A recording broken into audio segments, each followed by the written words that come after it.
Imagine ruling the most powerful nation on Earth for centuries, controlling 1/3 of the entire world's wealth, with foreign kings literally begging to trade with you. Now imagine watching it all collapse because of one plant. Not guns, not bombs, not some super weapon. A flower, a single flowering plant brought your entire civilization to its knees. This isn't fantasy. This is the story of how opium destroyed China's greatest empire.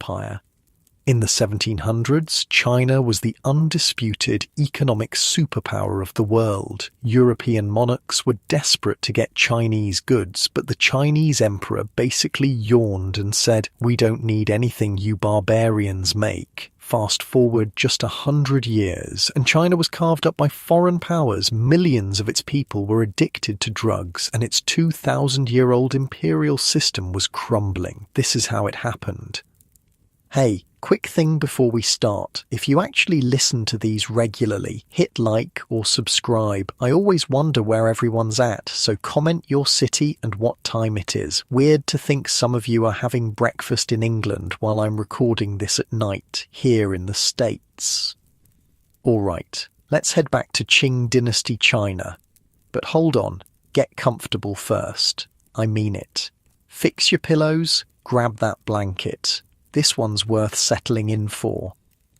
The year is 1800. Dawn breaks over Canton Harbour in southern China. Your eyes crack open to darkness inside the small room you've rented near the waterfront. The overwhelming smell of salt water, spices, and humanity drifts through the window. Outside, the sound of shouting merchants, creaking wood, and clanging metal fills the air as ships from across the world unload their goods.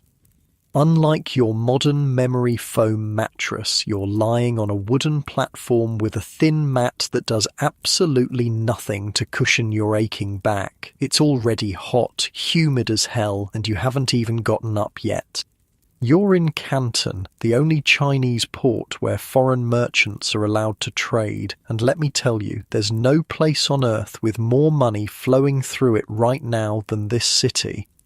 Hold up, you might be thinking. I thought European countries were the richest in the world during this time. That's what your history textbooks probably told you, but nope. Not even close. China was so economically dominant in 1800 that it produced over 1/3 of everything made on the entire planet. Think about that. One country making 1/3 of the world's stuff. That would be like if the modern United States, Japan, and Germany's economies were all combined into one superpower. European merchants were literally begging to be allowed to trade with China, and China's response? Basically, yeah, we're good, thanks. The Chinese emperor viewed the Western kingdoms as barbarian states with nothing of value to offer the Middle Kingdom. But what about all their cool inventions? Well, from China's perspective, they'd invented pretty much everything worth inventing already. Paper, Chinese. Printing, Chinese. Gunpowder, Chinese. Compass, Chinese. Porcelain so fine you could see through it. Silk so luxurious, European nobility would bankrupt themselves to own it. All Chinese. When foreign merchants arrived in Canton, they weren't treated as equals. They were barely tolerated, and the trading system was set up to keep it that way. Listen up, here's how this works, a local official explains as you watch Western merchants arrive. Foreigners can only trade in Canton, nowhere else in our vast empire. They can only live in these specific buildings outside the city walls called factories. Not actual factories, but trading houses. They cannot bring their wives or families. They cannot learn Chinese. They cannot travel into the Chinese interior. And most importantly, they can only trade through the approved Chinese merchants known as the Hong merchants. The most powerful of these Hong merchants is a man named Hao Kwa, and oh my god, this guy is rich, not just wealthy, not just successful businessman rich, we're talking the richest man on the planet rich. His personal fortune is estimated at around $26 million, which doesn't sound that impressive until you realize that's like multiple billions in today's money. The dude literally had rooms filled with silver. During a fire in 1822, witnesses described rivers of silver flowing through the streets as Hauqua's vaults melted in the flames. You're at the harbour watching a British East India Company ship unload, and you spot him, Hauqua, dressed in elegant silk robes, directing his army of clerks and assistants. His hands are clasped behind his back as he watches crates of silver being carried off the ship. "That's how the trade works," whispers a merchant standing next to you. "We bring silver, they give us tea, silk, and porcelain." It seems like a simple enough system. Europeans and Americans want Chinese luxury goods, especially tea, which had become an absolute obsession in England. The Chinese don't want European goods in return, so the Westerners pay in silver. The problem for the Western traders is that this arrangement is draining their treasuries dry. "We can't keep shipping all our silver to China," the merchant continues. "England's running out of the bloody stuff." You can see the frustration on the faces of the British traders. They're making money selling Chinese goods back home, but the trade imbalance is unsustainable. They need something the Chinese will buy, and that's where our story really begins, because the British found something that would turn this entire system upside down: opium. You see an unusual ship anchored in the harbour, flying no flags. The local Chinese seem to be avoiding it, yet small boats occasionally slip out to it under cover of darkness. "Turkish and Indian opium," the merchant explains. "Technically illegal in China, but..." He shrugs. Opium wasn't new to China. It had been used medicinally for centuries, usually eaten or drunk as a tincture to treat pain or illness. But something changed when Europeans introduced the practice of smoking it. "Come on," says the merchant, "I'll show you." He leads you through the crowded streets to a nondescript building a few blocks from the waterfront. Inside, the air is thick with sweet, acrid smoke. Men lie on wooden platforms, their eyes half closed as attendants prepare pipes for them. The pipes themselves are works of art, long stems with ornate metal bowls. You watch as an attendant heats a small ball of dark, sticky opium over a flame until it bubbles, then places it in the pipe bowl for a waiting customer. "One puff and your troubles fade away," the merchant says. "Two puffs and you're floating, three and you're in paradise." What you're witnessing is the beginning of something catastrophic. At this moment, opium is still primarily smoked by the wealthy elite. Government officials, rich merchants, men of leisure, it's a luxury drug, a status symbol. But that's about to change. The merchant leans in closer. The British East India Company has opium plantations all across Bengal now. They're producing thousands of chests of the stuff every year. And guess where it's all coming? He nods toward the harbour. A chest of opium contained about 140 pounds of the drug. In 1800, around 4,500 chests were being imported to China. That's 630,000 pounds of opium. And demand was growing.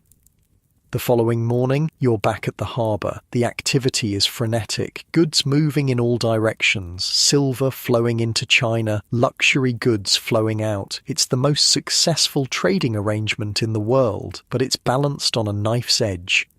As you watch, a group of British merchants stands apart from the others, talking intently. You recognise one of them, William Jardine, a former ship's surgeon turned merchant. Next to him is his business partner, James Matheson. These two Scotsmen would eventually found Jardine, Matheson and Company, one of the most profitable drug smuggling operations in history. "The Chinese want to keep us confined to Canton," Jardine is saying, "but with fast clipper ships we can deliver opium all along the coast." You're witnessing the planning of what would become the most successful drug smuggling enterprise in history, and the Chinese government has no idea what's coming. Back in the trading factory, you observe the complex dance of commerce. The Chinese Hong merchants are in a difficult position. They're immensely wealthy, but they're caught between the demands of the imperial government and the foreign traders they deal with. They're responsible for the foreigners' behavior and are expected to ensure taxes are paid and regulations followed. Hao Kwa is clever, someone comments. He's investing much of his fortune overseas through his American partners. He doesn't trust the imperial officials not to seize it. Smart move on his part, because the system that's made him the richest man on earth is about to come crashing down. Later that day, you're invited to a banquet hosted by Hao Kwa himself for his American trading partners. It's an extraordinary honor rarely extended to foreigners. His mansion is a vision of luxury, exquisite gardens, priceless antiques, and a banquet that stretches on for hours with dozens of exotic dishes. 15 courses, an American merchant whispers to you. Bird's nest soup, shark fins, pigeon eggs. This feast alone probably cost more than most people make in a year. What's fascinating is the relationship between Hao Kwa and these American traders. They've developed a genuine friendship and mutual respect that transcends business. The Americans help manage Hao Kwa's overseas investments, and he gives them preferential treatment in Canton. As the evening winds down, Hao Kwa raises a toast to prosperity and friendship between our peoples. Everyone drinks, but there's tension in the air. The Americans know what's coming with the opium trade, and they're conflicted. One of them, Robert Bennett Forbes, would later write to his wife, "I made my first fortune by the same," referring to opium, while acknowledging the drug was demoralizing the minds and destroying the bodies and draining the country of money. The merchants are already getting rich, but they have no idea how much wealthier and how much more destructive this trade is about to become. Back in your room that night, you lie on your uncomfortable bed, the sounds of the harbour drifting through the window. You've witnessed Canton at the height of its glory, the centre of global trade, where the world's wealth flows through the hands of merchants like Hao Kwa. But something fundamental is shifting. The balance of power that has favoured China for centuries is beginning to tilt. In the next decade, the amount of opium smuggled into China will increase tenfold. The drug will spread from the elite to ordinary people across the empire. Silver will begin flowing out of China instead of in. And the emperor in Beijing, thousands of miles away from Canton, will finally realize too late that his great empire faces an existential threat. Not from armies or navies, from a flower, from the milky sap of the poppy plant, processed into a sticky resin that produces the most intense euphoria humans had ever experienced. As you drift off to sleep, the sweet, sickly smell of opium smoke drifts in through your window. All around you, in hidden rooms and behind closed doors, more and more Chinese are taking up the pipe. The addiction is spreading. And with it, the seeds of destruction for the world's greatest empire are being sown. Not with a bang, but with the soft hiss of opium smoke being drawn through an ornate pipe. In the moonlight, ships continue to arrive in Canton Harbour. On their manifests, silver, cotton, wool, but in hidden compartments, thousands of balls of opium, ready to be sold to eager Chinese buyers. Each chest of opium is stamped with the symbol of the British East India Company, the very institution that had been granted a monopoly on trade by the British Crown, now the world's biggest drug dealer. You close your eyes, the humidity making it hard to sleep, thinking about how something as simple as a trade imbalance and a flowering plant is about to change the course of human history. Tomorrow, Canton will wake up and continue its business, unaware that the entire system is about to collapse, unaware that this golden age of Chinese prosperity is coming to an end. And it all starts here, with a pipe, with smoke, with dreams, with addiction, with opium.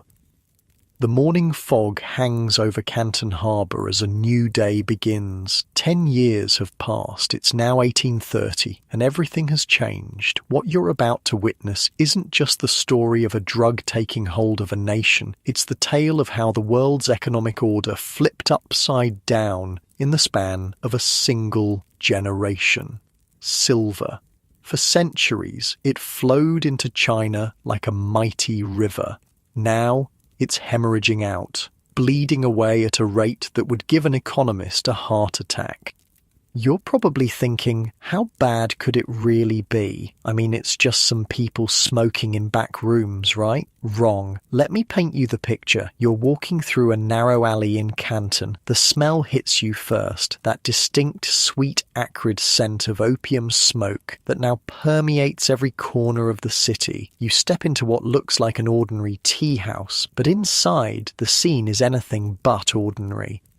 The room is dim, illuminated only by small oil lamps. The air is thick with bluish smoke that hangs in layers. On wooden platforms covered with bamboo mats lie dozens of people, not just the wealthy merchants and officials you saw a decade ago. Everyone, and I mean everyone. There's a government clerk, his official cap set aside as he takes long draws from his pipe. Next to him is a dock worker, his muscles wasted from months of choosing the pipe over food. In the corner, a woman who once ran a successful silk shop stares vacantly at the ceiling. A Buddhist monk still in his saffron robes lies motionless nearby. What happened here? You whisper to the attendant who's preparing a pipe for a new customer. He shrugs. Cheaper opium, lots of it. Anyone can afford it now. And he's right. In 1820, about 4,500 chests of opium were being smuggled into China annually. By 1830, that number had exploded to nearly 20,000 chests. We're talking about 2.8 million pounds of opium every single year. But here's where it gets truly insane. By 1838, it would reach 40,000 chests. That's 5.6 million pounds of opium flowing into a single country annually. Picture 2,800 tons of drugs. That's roughly the weight of 500 elephants worth of opium entering China each year. Outside the den, you pass a small group of British merchants huddled in conversation. You recognise one. William Jardine, who you saw a decade earlier. He's no longer just a merchant. He's now one of the wealthiest men in Asia. The new clipper ships are magnificent, he tells his associates. 32 days from Calcutta to Linton Island. The Chinese patrol boats can't touch us. His partner, James Matheson, nods in agreement. We've got warehouses full on Linton now. The local smugglers take it from there.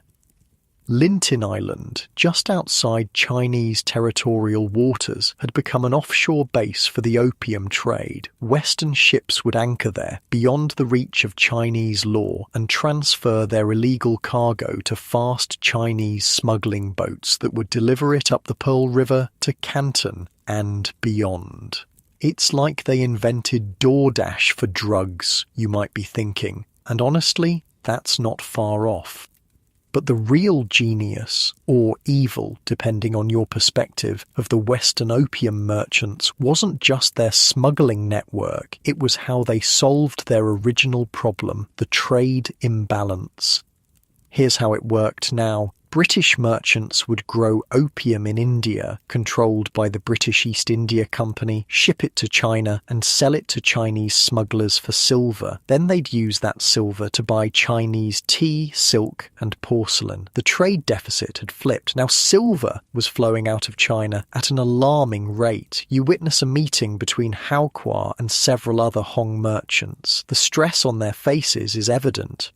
The price of silver has doubled in 10 years, one says grimly. Our currency is collapsing. Hao Kwa nods, his expression grave. The provincial government demands we stop the opium trade, yet their own officials are the biggest customers. My cousin's entire village near Suzhou has fallen to the pipe, another merchant adds. The fields lie untended, no one works anymore.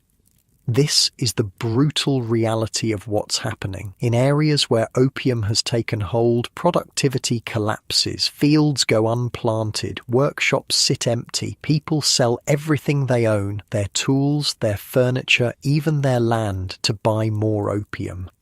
As you walk through Canton, you notice something else. The city seems poorer than a decade ago. Despite all the trade, despite all the activity, there's a sense of decay. Buildings that were once pristine are now crumbling. People who once seemed prosperous now appear gaunt and desperate. What's happening to the city? You ask a local shopkeeper. He glances around nervously before answering. Silver leaves, nothing comes in to replace it. Even the provincial officials are struggling to collect taxes. The economic impact was devastating. China had been on a silver standard, meaning its currency was backed by silver. As silver flowed out of the country to pay for opium, the value of money plummeted and inflation soared. Imagine if the US dollar lost half its value in just a few years. That's what the Chinese were experiencing. The sun is setting as you make your way to a different part of the city. Here, away from the harbour, you find a modest home where a family is gathering for dinner. The tension is palpable. Father hasn't come home again, a young woman tells her mother as she sets out bowls of rice.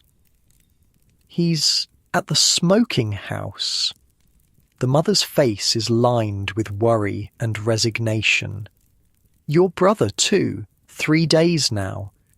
He sold his fishing nets, the daughter says quietly. What will he do when he has nothing left to sell? The mother has no answer. This scene was playing out in countless homes across China. Addiction was tearing families apart, destroying livelihoods and weakening the very fabric of society. Meanwhile, across town, American merchants are calculating their profits at Russell and Company, one of the largest American trading firms in Canton.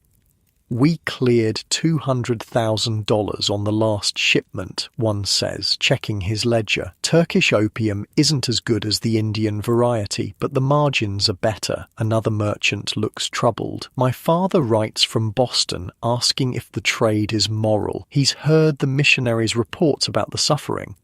Warren Delano made a fortune in this trade, the first replies, referring to the grandfather of future US President Franklin Delano Roosevelt. Nobody questions his morality back in America.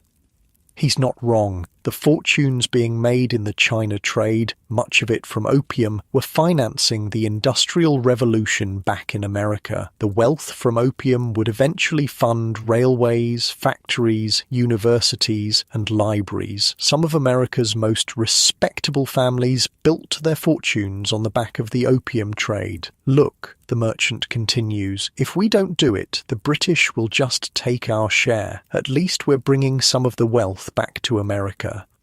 It's the classic rationalization. If I don't do it, someone else will. Might as well be me. Back at the harbour the next morning, you notice something new. Tension. Chinese soldiers are patrolling more aggressively. Officials are inspecting ships with greater scrutiny.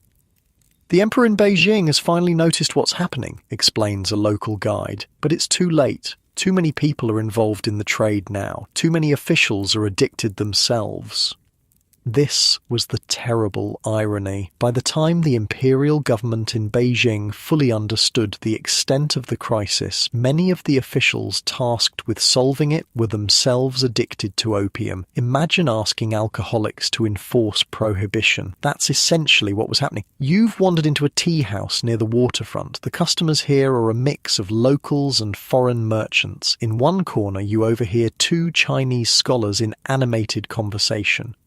The barbarians bring poison and take our silver, one says bitterly, and our own people help them do it. What do you expect? Replies his companion. When I was a district magistrate in Jiangsu, my superior was smoking 3 pipes a day. How can we enforce the law when the law enforcers themselves are addicted? The first scholar leans forward. Do you know what I heard? In some villages in the interior, they're growing poppies now. Our own people growing the poison on our own soil. This was a new and frightening development. Domestic opium production was beginning in China itself, particularly in the southwestern provinces. It was still small compared to imports, but it was a sign of how deeply the opium economy had penetrated. Across the room, a group of British merchants are having drinks. One gestures toward the Chinese scholars. They blame us, but it's their corrupt officials who allow the trade to flourish, he says. We're just businessmen meeting demand. Exactly, his companion agrees. Nobody forces them to smoke. It's their choice. Their choice, a third merchant repeats, though he doesn't meet anyone's eyes as he says it. The hypocrisy was stunning. Back in Britain, opium was regulated and available only as medicine. The idea of opium dens operating openly in London would have been scandalous. Yet the same merchants who would have been outraged by such establishments at home were perfectly happy to profit from them in China. As evening falls, you find yourself near the waterfront again. A small Chinese smuggling boat is preparing to leave, loaded with goods. Where are they going? You ask a nearby porter. To meet the foreign ships anchored at Linton, he explains. They'll bring back opium. Aren't they afraid of getting caught? The porter laughs. The patrol boats? They're paid to look the other way. If one captain decides to actually enforce the law, the smugglers just wait until his shift ends. That night, from the window of your room, you watch as dozens of small boats slip out of the harbour under cover of darkness. They'll return before dawn, laden with chests of opium that will make their way to dens and private homes throughout Canton and the surrounding countryside. The next morning brings news. An imperial edict has arrived from Beijing. The emperor is demanding stronger action against the opium trade. You're in a tea house when you overhear local officials discussing it. The emperor doesn't understand, one says. If we truly cracked down, half the city would rise up in withdrawal pains. And where would we get the money to pay our troops, adds another. Tax collection is already down by half because of the silver crisis. This was the central problem. The opium trade had become so entrenched, so fundamental to the economy of southern China, that stopping it would cause immediate pain, both physical for the addicts and economic for everyone else. Yet allowing it to continue meant watching the country's wealth drain away and its people succumb to addiction. Later that day, you happen upon a Western doctor treating patients in a small clinic near the factories. Most of his patients are Chinese, many showing symptoms of opium addiction. The physical effects are devastating, he tells you between patients. Chronic constipation, loss of appetite, wasting of muscles. But the worst is the dependency. Once addicted, the body can't function without the drug. The withdrawal is excruciating. Vomiting, diarrhea, unbearable pain. Can they recover, you ask? The doctor sighs. Some do, with proper care and support, but most don't have that luxury, and the temptation to relapse is everywhere. As night falls on Canton, the cycle begins again. Smuggling boats slip out to meet the foreign ships. Opium dens fill with customers seeking escape. Silver changes hands, gradually flowing out of China coin by coin, tael by tael. In a luxurious merchant house, Hao Kwa sits alone, writing letters to his American partners about investments overseas. Even he, the richest man in Canton, can see what's coming. The system that made him wealthy is beginning to collapse. He's moving his money out while he still can.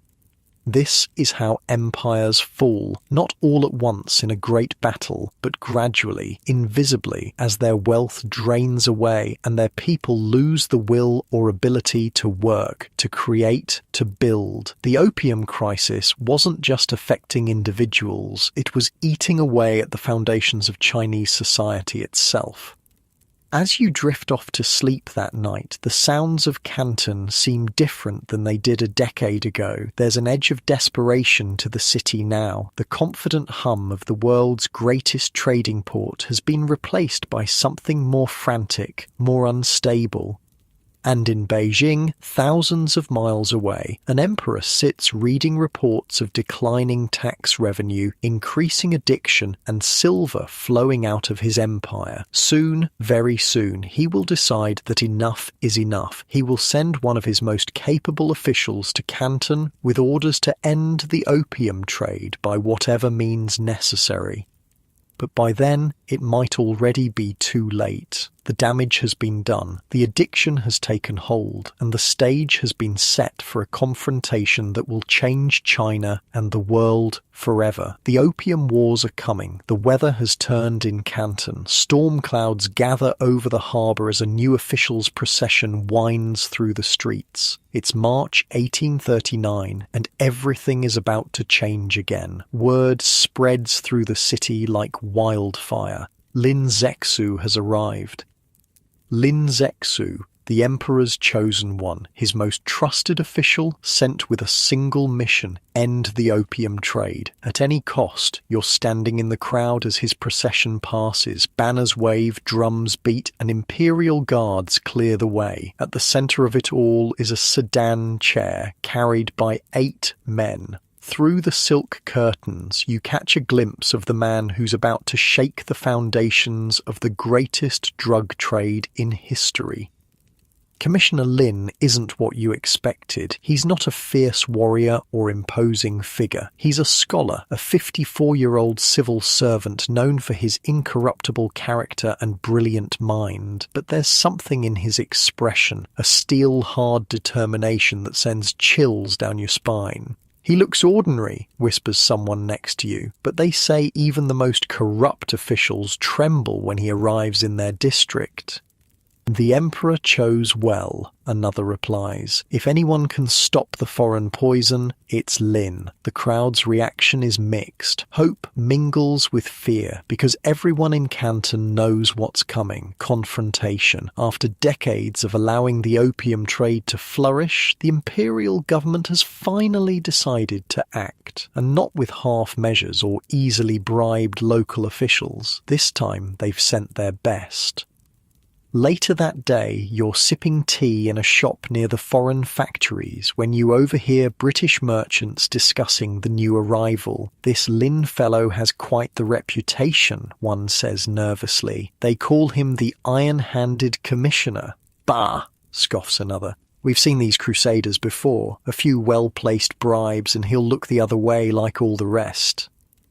The first merchant shakes his head. "I've heard this one's different, incorruptible, and he has the emperor's full backing." "What's the worst he can do?" asks a third. "They need our trade too badly to risk any real action." Oh, how wrong they were. Within days of his arrival, Lin makes his intentions crystal clear. He orders the arrest of Chinese opium dealers, shutters smoking dens across the city, and demands that foreign merchants surrender all their opium stocks. The foreign community is stunned. This isn't the usual posturing they've grown accustomed to. This is deadly serious. You're near the harbour when you witness something extraordinary. Local officials leading a prominent Chinese opium dealer to the public execution ground. The man is weeping, begging for mercy, but there is none to be found. Commissioner Lin has decided to make examples of major dealers. "Holy shit," mutters an American merchant standing nearby. "He actually executed him right in front of the factories." This wasn't just for show. Within 2 weeks of his arrival, Lin has arrested over 1,700 Chinese dealers and confiscated thousands of opium pipes. Addicts are rounded up and forced into improvised treatment centres. The city is in turmoil. But the biggest shock comes when Lin addresses the foreign merchants directly. He issues an ultimatum: surrender all opium within 3 days or face severe consequences. To drive his point home, he has the factories surrounded by Chinese troops. "He can't be serious," you overhear one British merchant say to another. "There must be 20,000 chests in the harbour, worth millions of pounds sterling." "Jardine got out just in time," his companion replies. "Sailed for London last month, left Dent and the rest of us to deal with this mess." That evening, you find yourself in a meeting of the foreign merchants. The atmosphere is tense. Charles Elliot, the British Superintendent of Trade, is trying to maintain calm, but panic is setting in. "Gentlemen, I advise compliance," Elliot says. Commissioner Lin appears quite determined. "Surrender millions in property," a merchant shouts, "without compensation. It's robbery." "Better than the alternative," another counters. "He's threatened to cut off our trade entirely, maybe worse." The room erupts in argument. Some want to stand firm, believing Lin is bluffing. Others are ready to give in, fearing for their lives and livelihoods.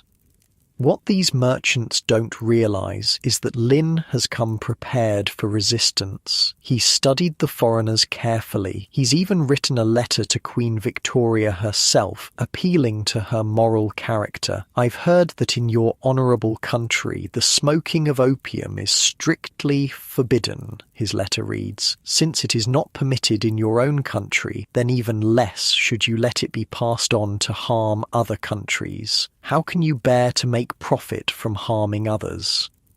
The irony is staggering. The British government strictly prohibited recreational opium use at home while simultaneously being the world's largest drug dealer abroad. The deadline passes. The foreign merchants have not complied. Lin makes his next move. All Chinese servants are ordered to leave the foreign factories. Food and water supplies are cut off. The foreign community finds itself under siege.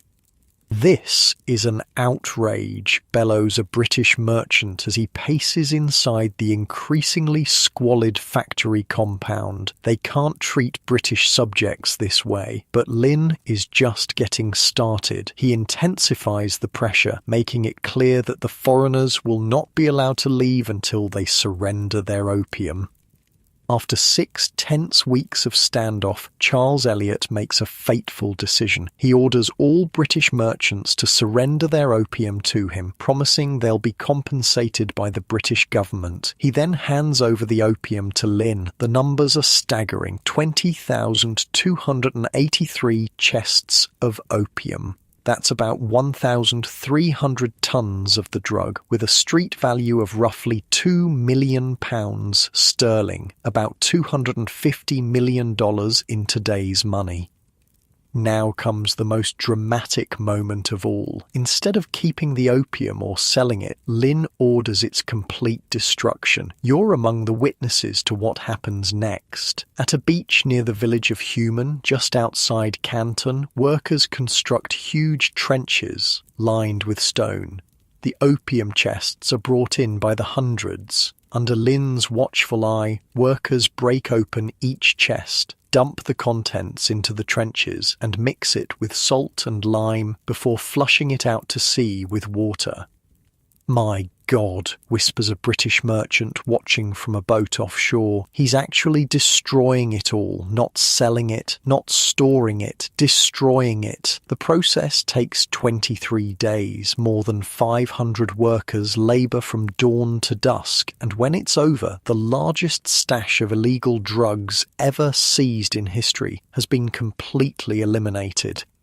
Lin doesn't stop there. He writes to the Emperor, reporting his success, but also warning that the foreigners might seek revenge. He begins strengthening coastal defences, preparing for what he fears might come next. His fears are well-founded. When news reaches London that British property has been confiscated without compensation, there is outrage, not at the drug dealers, but at the Chinese government for interfering with legitimate trade. The British Foreign Secretary, Lord Palmerston, is particularly incensed. The Chinese, he declares, must be taught that they cannot injure British subjects with impunity. Back in Canton, the foreign merchants are seething. They've been humiliated, confined to their factories, and forced to surrender valuable property. But more than that, their profitable trade has been disrupted. This cannot stand, Jardine tells his business associates back in London. The Chinese must be taught a lesson, preferably with British warships. Jardine and other merchants begin lobbying the British government for military action against China. They frame it not as a defence of the drug trade, but as a matter of national honour and free trade principles. Meanwhile, Lin Zexu believes he's won. The opium has been destroyed. The message has been sent. Surely now the foreigners will obey Chinese law. How wrong he was. The destruction of the opium at Human was not the end of the crisis. It was merely the spark that would ignite a much larger conflagration. You're in a tea house near the waterfront when you overhear Chinese merchants discussing the situation. Commissioner Lin is a great man, one says. He did what no one else dared to do. But at what cost? Asks another. The foreign barbarians are angry. There's talk of warships coming. Let them come, says the first. What can their tiny kingdom do against the might of the Celestial Empire? This was the fatal miscalculation. The Chinese still believed they were the centre of the world, the greatest power on earth. They had no idea how far they'd fallen behind militarily. Meanwhile, Hao Kwa and the other Hong merchants find themselves in an impossible position. They're expected to control the foreigners, but have no real power to do so, and now they're being held personally responsible for the crisis. You witness Hao Kwa in conversation with Commissioner Lin. Even the richest man in Canton bows deeply before the Emperor's representative. The foreigners speak of war, Hao Kwa says quietly. Their warships have steam engines and iron hulls. Our junks cannot match them. You've grown too fond of these barbarians, Lin replies sharply. The Emperor's will is clear. No more opium. If they bring war, we will crush them as we have crushed barbarian invasions for thousands of years. Hao Kwa doesn't argue further, but his expression speaks volumes. He knows something Lin doesn't. The balance of power has shifted. China is no longer the technological and military superpower it once was. As summer turns to fall in 1839, tensions continue to rise. Small skirmishes break out between British and Chinese ships. Each side blames the other for provocation. You're on the waterfront when a Chinese official reads an imperial edict. All trade with Britain is suspended. The British factories are to be closed. This is it, says a merchant standing next to you. War is coming. And he's right. Back in London, Lord Palmerston has convinced Parliament to send an expeditionary force to China. Officially, it's to protect British lives and property. Unofficially, it's to force China to compensate the opium merchants and accept British trade on British terms, including the opium trade. As 1839 draws to a close, you notice a change in Canton. The Chinese are preparing for war, coastal defences are being strengthened, troops are drilling, new cannons are being installed along the waterfront. But there's something else too, a sense of uncertainty. Deep down, many Chinese officials suspect they're not ready for what's coming. You're sitting in a small restaurant when you overhear two Chinese naval officers talking quietly. I've seen their ships, one says, iron-sided steamers with guns that can fire explosive shells. Our wooden junks won't stand a chance. Don't say such things, the other warns. It's defeatist talk. Commissioner Lin would have you reported. The first officer leans closer. I'm not being defeatist. I'm being realistic. We're not ready for this fight. This was the tragedy unfolding. Lin Zexu, for all his moral clarity and determination, didn't understand what he was up against. He believed China's size and historical greatness would prevail against what he saw as a small island nation of barbarians. The British rely on China for tea, Lin wrote to the Emperor. Without our tea, they would develop eye infections and their economy would collapse. They need us more than we need them. It was a fundamental misunderstanding of the global situation. Britain was no longer a minor kingdom seeking trade privileges. It was becoming the world's dominant industrial and naval power. As the year ends, you witness one last meeting between Hao Kuo and his American trading partners. The mood is somber. War is coming, Hao Kuo tells them. The British have already decided, but Commissioner Lin doesn't see it. "What will you do?" asks one of the Americans. Hao Kuo sighs.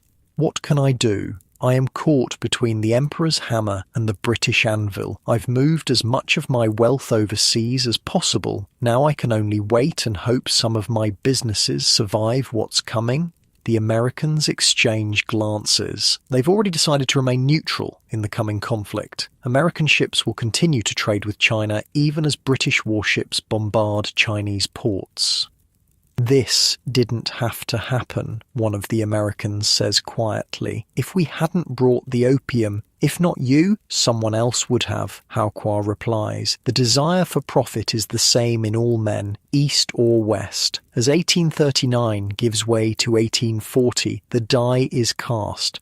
British warships are already en route to China. The first shots of what will become known as the First Opium War are about to be fired."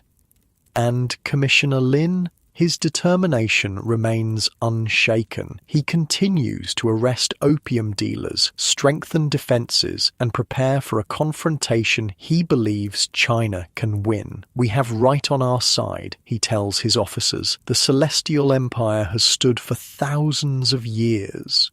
We will not bow to barbarian demands to poison our people." His moral clarity is admirable. But in the coming war, moral clarity will prove no match for explosive shells and steam-powered warships. The greatest drug bust in history, the destruction of 20,000 chests of opium at Human, was supposed to end the opium crisis. Instead, it triggered a chain of events that would accelerate China's decline and change the balance of power in Asia for the next century.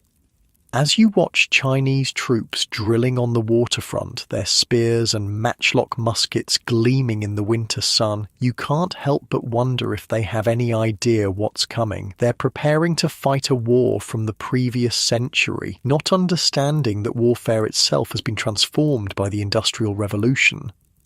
The same technological gap that allowed Britain to mass-produce opium in India and transport it efficiently to China would now be turned to military purpose, and against that industrial might, even the largest empire on Earth would find itself helpless. The stage is set, the British are coming, and China is about to learn a terrible lesson about how the world has changed while the Middle Kingdom remained isolated behind its walls of tradition and pride.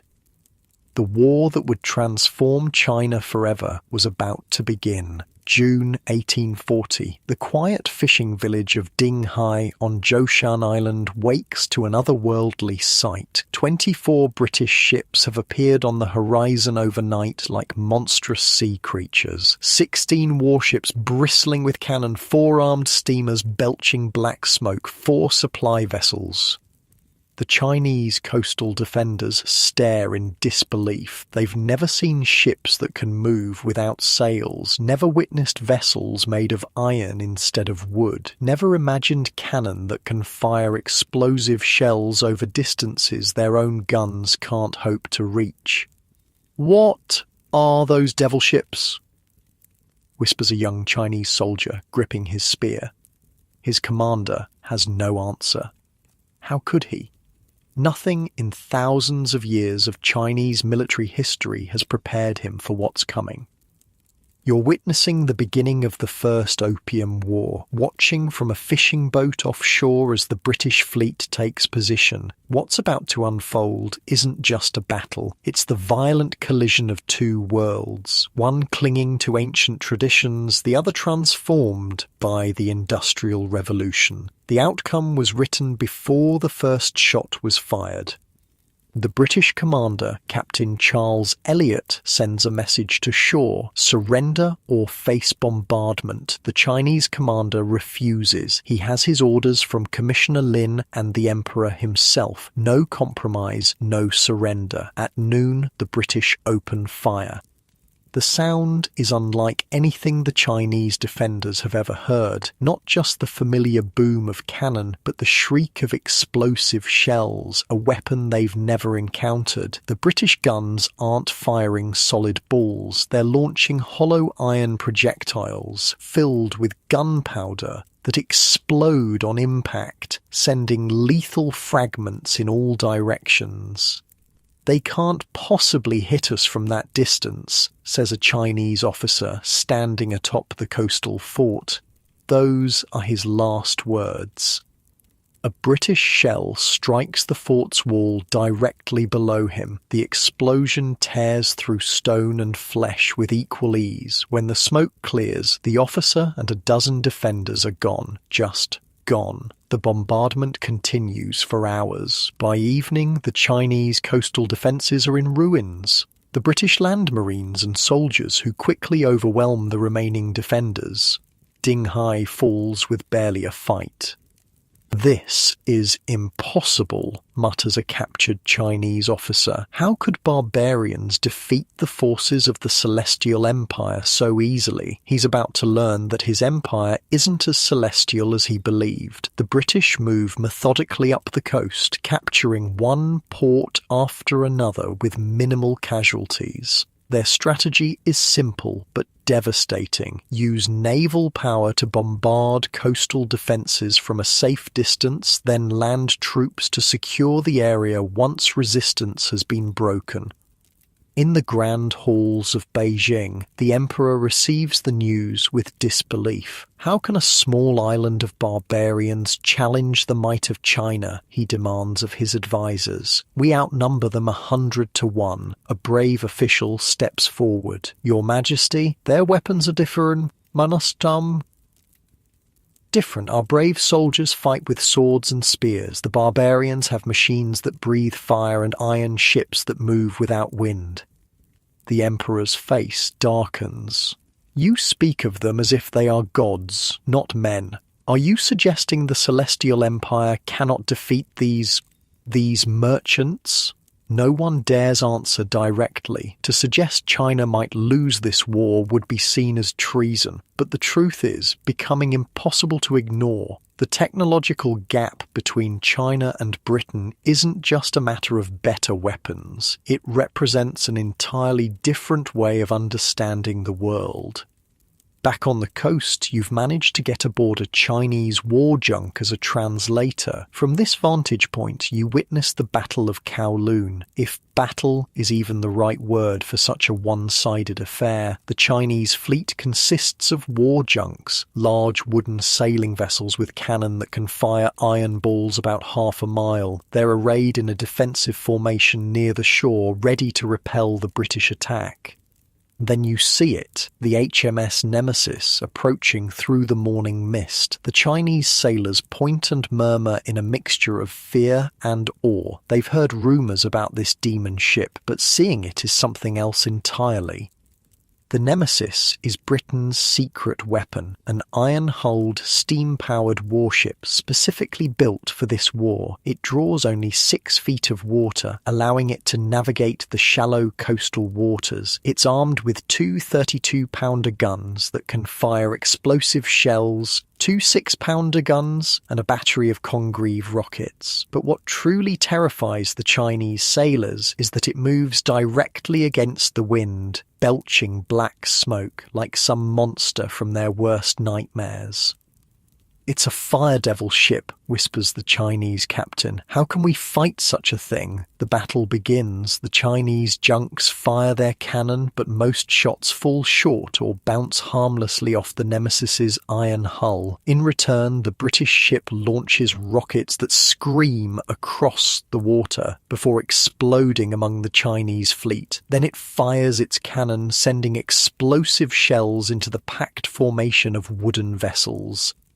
The carnage is appalling. One Chinese ship explodes when a shell hits its powder magazine. Another catches fire and burns to the waterline, its crew jumping overboard only to drown in their heavy armor. A third is torn apart by rockets, splinters of wood slicing through the sailors like knives. Within an hour, the battle is over. The Chinese fleet is destroyed or scattered. The nemesis is barely scratched.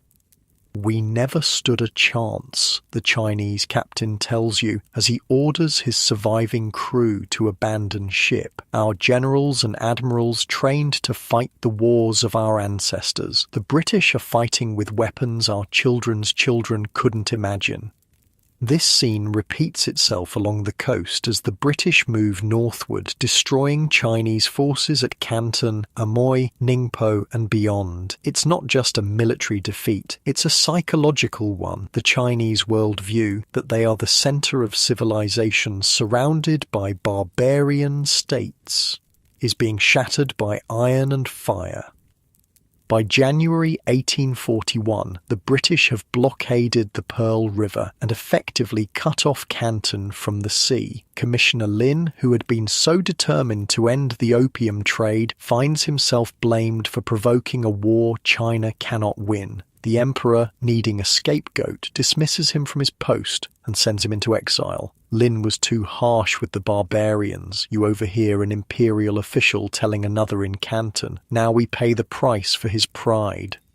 But he was only following the emperor's orders, the other replies quietly. "Shh, such talk is dangerous. The emperor is divine and makes no mistakes. It was Lin's failure in execution, not the emperor's policy, that brought this disaster upon us." This kind of delusional thinking was common among the imperial court. Unable to accept that China had fallen behind the West technologically, they sought explanations that preserved their worldview, blaming individuals rather than recognizing systemic failures. Meanwhile, the war continues. In February 1841, the British launch a major attack on the Bogue forts guarding the approach to Canton. These are China's strongest coastal defences, with hundreds of cannon and thousands of troops. You watch the battle from a hillside overlooking the forts. The Chinese have positioned their guns well, with overlapping fields of fire covering the narrow channel. If any attack could be repelled, surely it would be here. The British begin their assault at dawn, but instead of a frontal attack, they land troops on the hills behind the forts, a basic flanking maneuver that somehow the Chinese commanders never anticipated. While the Chinese guns point uselessly out to sea, British soldiers attack from the rear. "They're behind us," a Chinese officer shouts in panic. "How did they get behind us?" By noon, the British flag flies over the forts. Over 400 Chinese soldiers lie dead. British casualties, 38. The pattern becomes painfully clear. It's not just superior British technology that's winning this war. It's superior tactics, training, and a fundamental understanding of modern warfare that the Chinese military simply doesn't possess. In May 1841, the British capture the city of Canton itself. Rather than occupy it, they extort a ransom of $6 million silver from the local authorities to spare the city from destruction. The payment is made. The British withdraw to their ships, but the message has been sent. China's greatest trading port can be taken or spared at the whim of foreign powers. You're in a tea house in Canton when news arrives that the British fleet has sailed north, carrying the war into new territory. The locals are both relieved and humiliated. "At least they're gone," says one merchant. "Yes, after taking enough silver to bankrupt the province," another replies bitterly, "and they'll be back. They know we're defenseless now." The merchant spits on the floor. "Where is our mighty army? Where are the imperial bannermen who were supposed to protect us from barbarians?" An old man in the corner speaks up. I fought the Mongols as a young man. We had the same weapons they did. Bows, swords, spears, man against man. But these British, they don't fight like men. They fight like demons with fire and thunder. How can flesh stand against such things? This was the reality China was facing. Its military, once the most powerful in Asia, had stagnated while the West had revolutionized warfare. The gap wasn't one that could be closed quickly or easily. The British fleet continues north, attacking and capturing key coastal cities. Ningpo falls in October 1841. Hangzhou follows. By June 1842, British ships have reached the Yangtze River, China's great waterway and the heartland of the empire. This was unprecedented. No foreign power had penetrated so deeply into China in centuries. The psychological impact was devastating. If the British could sail up the Yangtze with impunity, nowhere in China was truly safe. In August 1842, British warships appear before the great city of Nanking, now Nanjing, just 200 miles from the imperial capital of Beijing. The message is clear: surrender or the British will march on the capital itself. The emperor, finally recognizing the severity of the situation, sends representatives to negotiate peace. The British, their point made, agree to talks.